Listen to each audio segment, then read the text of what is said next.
পবিত্র ঈদ উল ফিতর উপলক্ষে ঢাকায় একটা ব্যতিক্রমধর্মী একটা শোভাযাত্রা হয়েছে। এটা ইতিপূর্বে কেউ দেখেননি। এই শোভাযাত্রায় মূর্তি প্রদর্শিত হয়েছে বিধায় অনেকে এর সমালোচনা করছেন।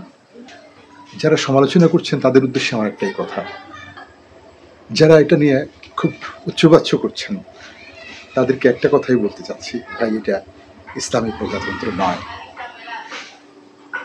যাক, সেই কথা আমি যাচ্ছি না। আমি যেটা বলতে চাচ্ছি, এই শোভাযাত্রায় প্রদর্শিত একটা বিষয় আমার খুব দৃষ্টি কেড়েছে। সেটা হচ্ছে মোল্লা নাসিরুদ্দিন এবং তার ঘোড়া। এই ঘোড়ায় মোল্লা নাসিরুদ্দিন বসেছে উল্টো পথে, লেজের দিকে মুখ দিয়ে। এই দৃশ্যটা, এর পেছনের ইতিহাসটা, গল্পটা একটু ব্যাখ্যা করার চেষ্টা করব।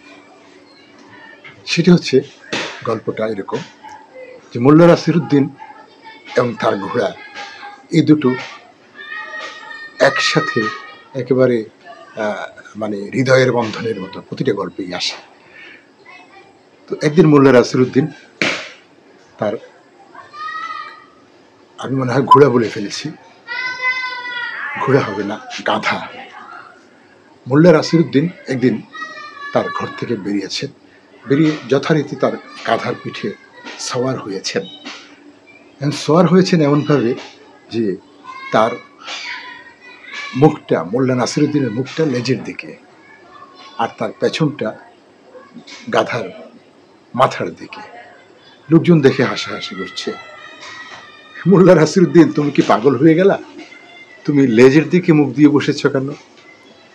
মোল্লা নাসিরুদ্দিন তার স্বভাবসিদ্ধ হাসি দিয়ে বললেন, আমি ভুল করি নাই, আমি পাগলও হই নাই, আমি ঠিকই বসেছি। গাধাটা আমার পেছনে মুখ দিয়ে বসে দাঁড়িয়েছে। দোষটা আমার না, ভুলটা আমার না, গাধাটাই ভুল করে তার মুখটা আমার পেছন দিকে দিয়ে ফেলেছে।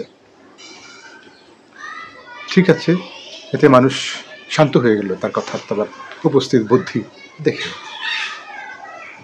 পরবর্তীতে তারা যখন প্রশ্ন ছুড়ে দিল যে মোল্লা, তুমি যে যাবা, কোন দিকে যাবা সেটা কি তুমি জানতে পারবে?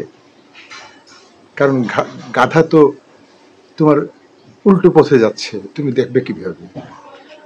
তখন মোল্লা নাসিরুদ্দিন একটা বুদ্ধিদীপ্ত কথা বললেন যে আসলে গাধা কোন দিকে যাচ্ছে সেটা গাধাই জানবে, কিন্তু আমি দেখছি আমার ফেলে যাওয়া পথ,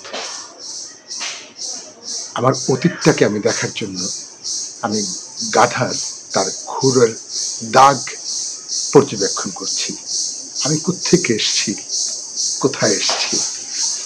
তো এর তাৎপর্য একটা জিনিস হচ্ছে, এই যে বর্তমান উপদেষ্টা সরকার, তাদের দৃষ্টিভঙ্গি এখানে কিছুটা প্রতিফলিত হয়েছে।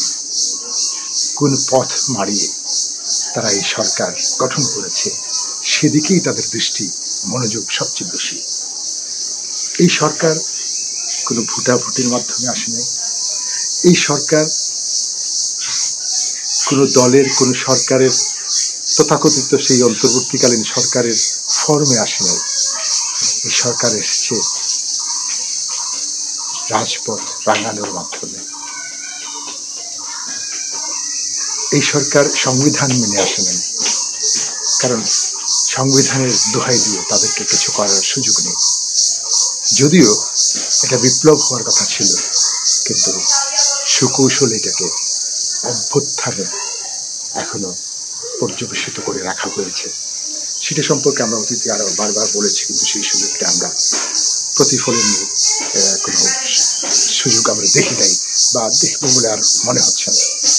কিন্তু যেই রাজপথ রাঙিয়ে তারা এসেছেন, সেটার প্রতি শ্রদ্ধা, সেটার প্রতি ভালোবাসা দেখিয়ে এই শোভাযাত্রায় মোল্লা নাসিরুদ্দিনকে গাধার পিঠে উল্টো করে বসানো হয়েছে বলে আমি মনে করছি।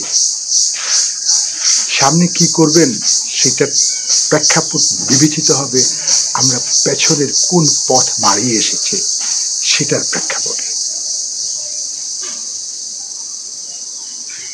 আমরা সেই ৩৬ জুলাই বা ৫ আগস্টের কথা ভুলে গেলে চলবে না। শুধু ক্ষমতার পালাবদল এটা নয়, এটা আরো কিছু।